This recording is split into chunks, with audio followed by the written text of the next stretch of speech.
Howdy there folks, I'm Quinn of Snazzy Labs, and today I have an unboxing video for you. Now I know that it's been a while since I've done a video and I apologize for that. I had finals week. I just finished up though. So I'm going to be doing more videos in the next couple of weeks than I've ever done before. Also because I have a job opening here at Snazzy Labs for a second employee to help me put out as much video content as possible. If you live in Salt Lake City, Utah and you're interested in the job, head over to snazzylabs.com/jobs. Without further ado, let's get into the unboxing. We have a pretty cool little thing today. All right, so without further ado, let's get into the box. I apologize for the lighting, it's a little weird. I'm not in the studio today.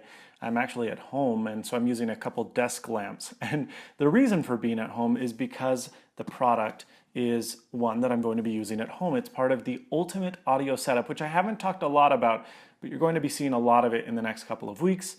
In short, Snazzy Labs is going to be building the most killer audiophile setup possible until it's just absolutely absurd. And of course, if you guys are ever here in the city, give me a call, send me an email, and you guys can come over and listen to it. It's going to be awesome. But so this first box here is just a power supply. It's pretty boring. And it is a very, very large power supply.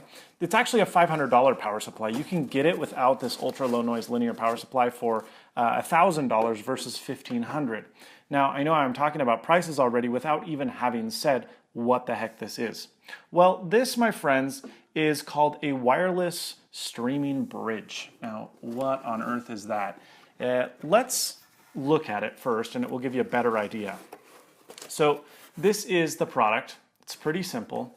If we flip it around, we'll see that there is a variety of connectivity ports. We have a Toslink output, we have coax, we have AES, we have an out to our DAC, we have a USB out, we also have a wireless internet Wi-Fi capability as well as an Ethernet port, and of course we have our power supply in.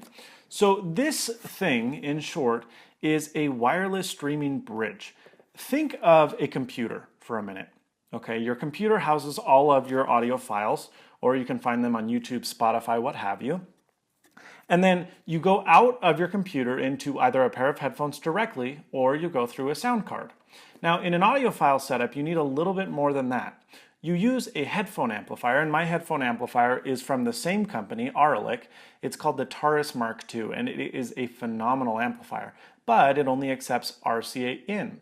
So I also need what's called a digital to analog converter, and you often hear me say the word DAC, and I have explained it in the past.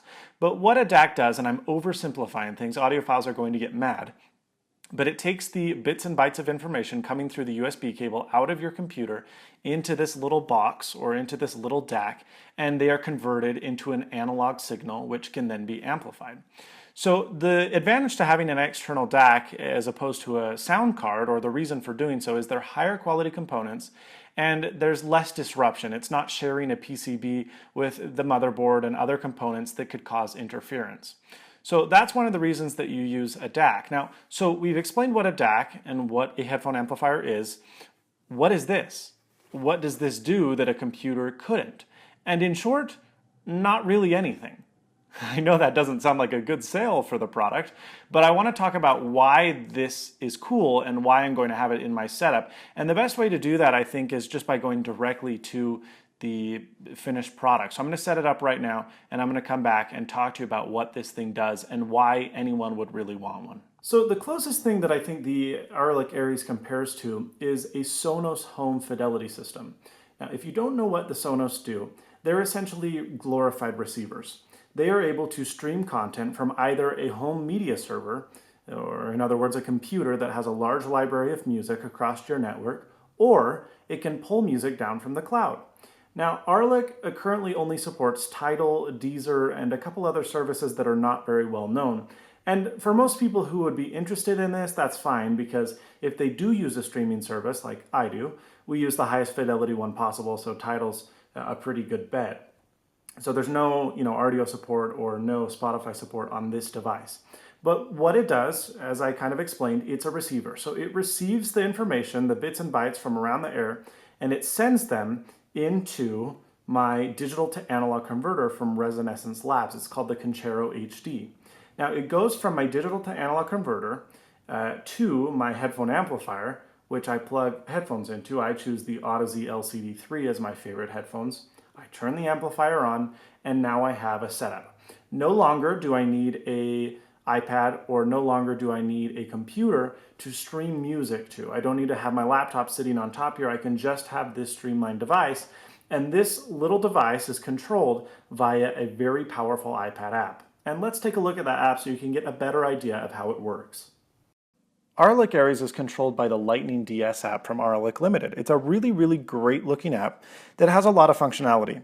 Now, in this first tab, you can see that this is all from a media server that I have on my network. So downstairs, actually it's in the closet, we have a Windows PC that I built a couple of months ago that runs a Plex server that will share with us all of the movies that we've downloaded.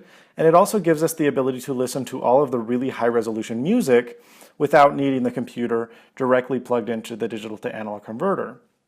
Now, one of the other cool features about the Aries is it has the ability to integrate with Tidal and Deezer and a couple of other services. You can see that the UI is just remarkably good. It's actually way better than Tidal's UI. Tidal should go to AURALiC for some consulting. But you can see all of the playlists and all the great stuff that Tidal has put up, and then you can also go to your own library and your own favorites. So if I go to favorites and artists, I can see all of the artists that I've liked on Tidal that I listen to frequently, not just in the car and on the go, but in my audiophile setup. You guys can hear that thunder going on. Oof. Now, if I click a band, say London Grammar, I can choose any of their albums, and then I can play a specific song. And once I hit play, it begins to play on the AURALiC Aries. And it plays in a really, really high resolution audio. Now, right now, it's far from our Wi-Fi network, so the quality still sounds awesome, but it's not to where it could be. When I had it plugged in via Ethernet, it was getting about a megabit and a half down, about as much as Tidal would give. And it sounded absolutely remarkable. Now, you guys can hear the music a little if I buffer forward. So you can hear it coming out of my headphones. It sounds fantastic. Now, the question comes into play, why the heck do I need one of these? So I know that most of you out there are not audiophiles, and to you this thing may seem absolutely ridiculous, and that's because in hindsight it is. But the reason I like it, and the reason I'm going to continue to use it and eventually do a review on my opinions about it, is from initial expectations, it does sound really, really nice. Now I'm going to perform blind tests to see if I can differentiate between that and a computer, and my bet is that I won't be able to. I just don't believe that it will make a significant difference where I'm like, oh, I can never go back to a computer. I don't believe it. But what I do believe is that the iPad app is built really, really well. It allows me to play music from Tidal and from my media server without having to use a computer right here or without having to use crappy remote desktop software. It just works, it looks slick, it looks beautiful, and that's it. It's the AURALiC Aries. Do you need one? Probably not. If you're watching this video and you've made it this far, congratulations. I know this is something that most people don't want or don't need. If you're looking for something kind of like this, or you like the idea but you don't have the equipment to make it worth the price, check out SONOS. SONOS does very similar stuff to this, and people love their SONOS stuff. I've never really used it, but people do love SONOS. And so this is the basic idea of SONOS, but for audiophiles. And that's a pretty small group of us. I'm Quinn of Snazzy Labs. Thank you so much for watching. As I mentioned, there will be tons of videos coming in the next couple of months. Look for one later this week. Thank you so much for watching. Please subscribe, rate, comment, and as always, stay snazzy. See you later, folks.